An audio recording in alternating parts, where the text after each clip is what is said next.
હમણાં એક બેન છે ને બાજુવાળા ગયા, એ કુર્તી લેવા ગયા દુકાનમાં, એટલે કીધું કે ઓલો કે બેન કેવી કુર્તી બતાવું? એ કે મારા પાડોશી બળીને ખાક થઈ જાય ને એવી. ઓલા એક હાઈ ક્લાસ કુર્તી કાઢીને રાખી. એ કે આ તમારા પાડોશી મોંઘી લાગી હતી. ક્યાંથી માણસો વિચારે સમજાય જ નહીં આપણને. અને હમણાં એક તાજા લગ્ન થયા ને તો સવારમાં બેન સૂતા હતા, તે ભાઈ એક ડબલું પાણી જ છાંટ્યું મોઢા ઉપર. ઓલી હુતી આમ જાય ગઈ. હા એ કે શું છે? એ કે વિદાય વખતે તાર મમ્મીએ કીધું તું કે મારી દીકરી ગુલાબ જેવી છે, જોજો કરમાઈ ન જાય.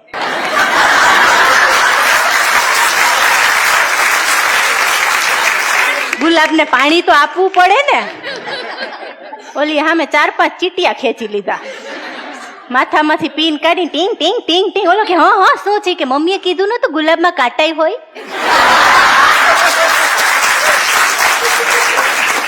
અમુક પંગા જ ન લે. અમુક વસ્તુ તો જે નરાધમ ખોટું આપણે બોલીએ છીએ. જો લગ્નમાં વિદાય થાય ને એટલે એક વસ્તુ કોમન હોય. વિદાય થાય ને એટલે સાસુમાં દીકરીની મા પાસે જાય અને શું કે, તમારી દીકરી આજથી અમારી દીકરી. હાવ ખોટાળા. તમારી દીકરી આજથી અમારી દીકરી, એમાં વરરાજાએ હું સમજવું?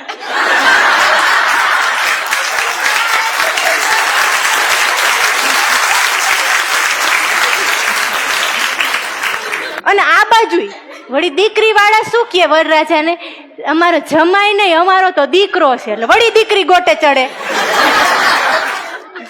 એક જગ્યાએ વરરાજો ખીજાઈ ગયો, તો પછી કે ફેરા હું કામ ફેરવા, રક્ષાબંધન ઉજવી નાખો ને કે.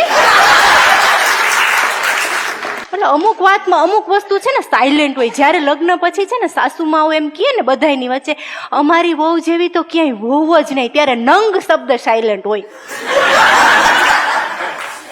અને તમે જયારે અમુક ફરિયાદ તમારા પતિને કરો ને કે મમ્મી આવા છે, એટલે સેજે પુરુષ હોય ને શું કે મમ્મીનો સ્વભાવ જ આવો છે, ત્યારે અડવિત્રો શબ્દ સાયલેન્ટ છે.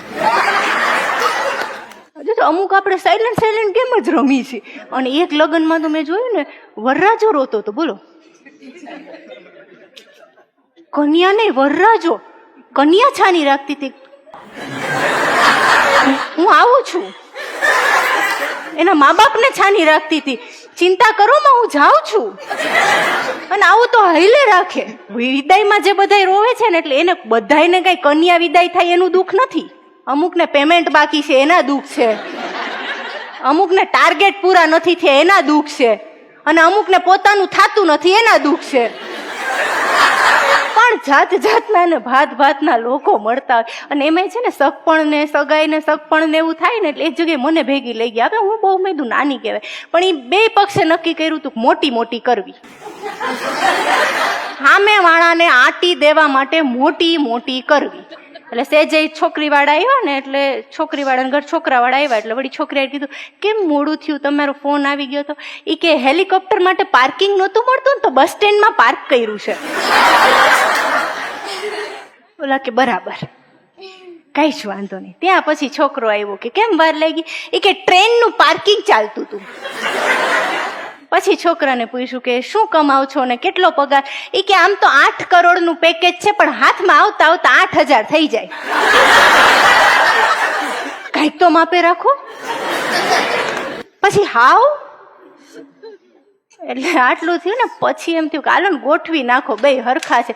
પછી છેલ્લે કીધું કે હવે જે હોય હાચું કહી દો. છોકરો કે હું ચટણી બનાવું છું.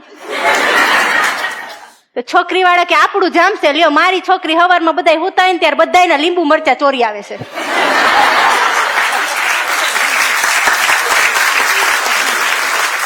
સાચી ખોટી મોટી કરવા વાળા સાચા માણસો ક્યાં મળશે?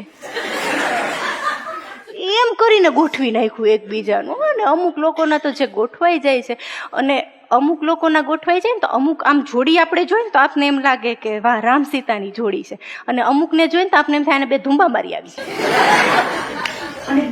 અને અમુક જે ઘટનાઓ બનતી હોય ને, દૂર ક્યાં જાવ, આપણા ઘરની જ વાત લઈ લ્યો. જે પરણેલાઓ બેઠા છે, દિલ ઉપર હાથ રાખીને કયો કે લગ્ન વખતે તમે તમારા પાત્રને જેવું ધાર્યું હતું એવું મળ્યું? બેયને હામે એમ છે કે અમે છેતરાઈ ગયા, અમે ભંગાઈ ગયા. અને છે ને બહેનો, ક્યારેય આપણા પતિને એમ ન કેવું કે આ તો હું છું ને એટલે, આ હું છું ને એટલે ટકી રહી, બીજી હોત ને એટલે ઓલાને એમ થાય કાશ બીજી હોત. In association with Ram Audio.